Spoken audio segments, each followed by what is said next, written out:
আজিৰ পৰা শক্তিপীঠ কামাখ্যা ধামত অম্বুবাচী মহাযজ্ঞ। অম্বুবাচীলৈ অহা ভক্তৰ বাবে ভূতনাথ শ্মশান প্ৰাংগণৰ বিশেষ ব্যৱস্থা। বিজেপিৰ কৃষক মৰ্চা মহানগৰ জিলা ভূতনাথ কালী মুক্তি ধাম সেৱা সমিতিৰ উদ্যোগত অন্ন বিতৰণ কাৰ্যসূচী।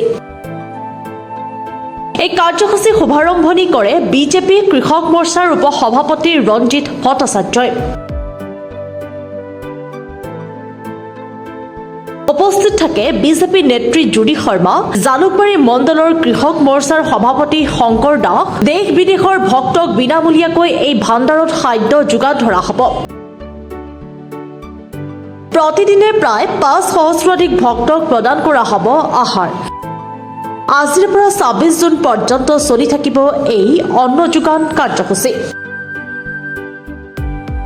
দেশৰ বিভিন্ন প্ৰান্তৰ পৰা ভক্তগণ আহিছে, বিশেষকৈ কামাখ্যামণি মা সেৱা কৰিবৰ কাৰণে, মাক এবাৰ সেৱা কৰিবৰ কাৰণে। এই সময়ত আমাৰ অগণন ভিৰ হয়। সেইকাৰণে ভক্তসকলক খোৱাৰ কাৰণে আমাৰ কালী মন্দিৰে, আমাৰ ভূতনাথ কালী মন্দিৰে যি ব্যৱস্থা কৰিছে, তাতে ভাৰতীয় জনতা পাৰ্টীয়ে আমি কাৰ্যকৰ্তা সকলোৱে সহযোগ কৰিছোঁ। গতিকে এটা উগল থুগল পৰিৱেশ, ভক্তসকলক আমি এবাৰ ভোজন কৰিব বিচাৰিছোঁ।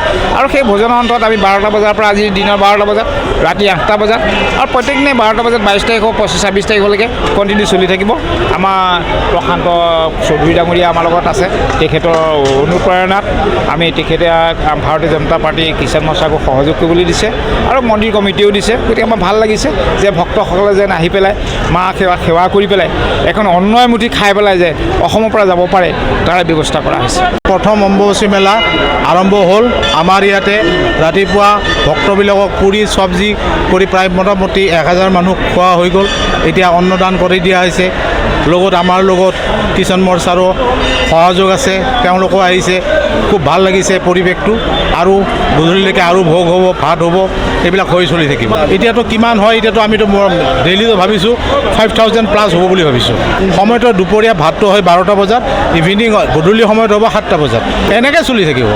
ইয়াতে ভক্তবিলাক খুব ভালকৈ খোৱা হৈছে, খুব ধুনীয়াকৈ খুৱাইছোঁ। তেওঁলোকক সুধিলে গম পাব কি খুৱাইছোঁ। 22 তাৰিখ আজিৰ ৰাতি নিশা 9:08 পৰা আমাৰ অম্বুবাচী মেলা যিটো আৰম্ভ হয়, আচলতে মাৰ ফাটক বন্ধ হ'ব। মাৰ পূজাৰ যোনটো আমি গোটেই অসমত যিমান মন্দিৰ আছে চবৰে দুৱাৰ আমাৰ বন্ধ হয়। আমাৰ ঘৰে ঘৰে অসমবাসীৰ পূজা পাঠ বা খেতি বাৰী এইখিনি সময়ত নকৰে। এই আমি যিটো মাৰ সেৱা কৰাৰ এটা মনস্থ কৰি এই সেৱা ধামটো আমাৰ যিটো কালী মন্দিৰৰ ভূতনাথত আমি এটা ভাণ্ডাৰা ৰখা হৈছে। আৰু আমাৰ লগত বহুত ভালকৈ বহুত আমাৰ বন্ধু বান্ধৱী কাৰ্যকৰ্তা আৰু বিশেষকৈ আমি প্ৰশান্ত দাৰ নাম নল'লে নহয়, এখেতে লাগিয়ে থাকে এই কালী মন্দিৰটোৰ লগত। আৰু চবেই আমি মিলি পেলাই এটা ভাণ্ডাৰা কৰিছোঁ। আৰু আমি আশা কৰিছোঁ যিমান ভক্তগণ আহিছে মা কামাখ্যা ধামত, চবেই যাতে আমাৰ সেৱা লাভ কৰে আৰু অসমৰ বিকাশৰ এই যাত্ৰাত তেওঁলোকৰো যাতে আশীৰ্বাদ আমি পাওঁ। আৰু ভগৱানৰ মা কামাখ্যাৰ, মা কালীৰ আশীৰ্বাদ থাকিলে অসমখন যেনেকুৱা আমি বিকাশ দেখিছোঁ, ইয়াতকৈ আৰু দ্ৰুতগতিত বিকাশ হ'ব। আমাৰ মুখ্যমন্ত্ৰী ডক্টৰ হিমন্ত বিশ্ব শৰ্মাৰ আমি শলাগ ল'বই লাগিব, কাৰণ তেখেতে যি ধুনীয়া ব্যৱস্থা কৰিছে, সেই ব্যৱস্থাত মই জানো যে এইখিনি সময়তে আমাৰ মায়ে নিজৰ আৰু যিটো বেছিকৈ তেখেতৰ আশীৰ্বাদ আমি পাবলৈ সক্ষম হ'ম। কাৰণ 1 তাৰিখে এই আমাৰ মেলাটো পাৰ হৈ যোৱাৰ পিছতেই জাপানৰ পৰা বহু ডেলিগেট আমাৰ অসমলৈ আহিব। আৰু মাৰ আশীৰ্বাদ আচলতে চবেই ল'ব আৰু চবেই পাব। আৰু সেয়ে প্ৰাৰ্থনা কৰিছোঁ যাতে মাৰ আশীৰ্বাদ আমাৰ অসমবাসীৰ ওপৰত সদায় থাকে, ভাৰতবাসীৰ ওপৰত সদায় থাকে, তাৰে কামনা কৰিছোঁ। গুৱাহাটীৰ পৰা পূজা দাসৰ ৰিপৰ্ট, প্ৰাতঃ টাইম ডিজিটেল।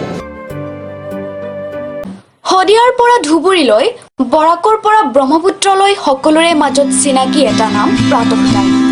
থলুৱা ভাষা, কৃষ্টি আৰু সত্য বাতৰিৰ আধাৰত প্ৰতিষ্ঠিত খবৰ প্ৰাতঃ টাইমৰ প্ৰতিটো বা বাতৰি পুংখানুপুংখভাৱে চাবলৈ Facebook, YouTube, website, Twitter, Instagram আৰু ব্লগাৰ পেজত লাইক আৰু ফ'ল' কৰক।